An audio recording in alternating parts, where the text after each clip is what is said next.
Hello, কই তুমি? আমি তো একটু বাজারে আসছি। আচ্ছা আচ্ছা, বুঝতে পারছি তুমি কোন বাজারে গেছো। তুমি যেখানে আছো সেই বাজারে আমি আসছি। আজকালকার ছেলেমেয়ের সাহস দেখে অবাক লাগে। এরা বাবা মাকে না জানিয়ে বিয়ে করে কিভাবে? কোনো মাপ নেই। ছেলেমেয়ে দুজনকেই ধাক্কা দিয়ে গ্রাম থেকে বের করে দাও। বিয়ে করেছে বলে বাবা তাদের গ্রামের বাইরে বের করতে বলে। আমি তো বিয়ে করে বাচ্চার বাপ হয়ে যাচ্ছি, যে কি হবে।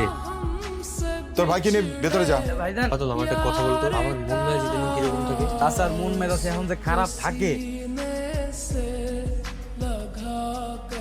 এটা কি লিমনদের বাসা? এটা লিমন ভাইজান গো বাসা। লিমন, এই এদিকে আসো। তুমি এখানে?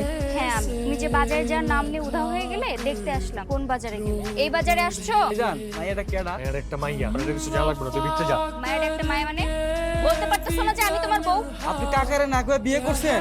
এটা কি হলো? দেখতেই তো পেলে। আমি ঢাকা থেকে আসছি বাবার সাথে সরাসরি সামনাসামনি কথা বলার জন্য। তোমার এই জায়গায় কি আসতে বলছো? তুমি আমাকে এটা বলে আসলেই পারতে। কথা বলে আসছো কেন? ঠিক আছে, বাবা আসার আগে তুমি তাড়াতাড়ি ঢাকার উদ্দেশ্যে রওনা দাও। একবার চলে আসছি যখন, তখন তো আমি কোথাও যাচ্ছি না। যা বলবা, যা বুঝাবে আমার সামনে। আরে তুমি আমার বাবারে চিনো না, বাবা যে পরিমাণ রাগী বুঝো। তোমার বাবাও আমাকে চিনে। আমার বাবা যখন দেখবে এরকম লক্ষ্মী একটা মেয়ে তার ছেলের বউ, তখন আর না মেনে থাকতে পারবে না। চাচা মনে হয় আইছে, তাই গেটটা খুইলা দিয়ে আসি। ভিতরে যাও, লুকাও।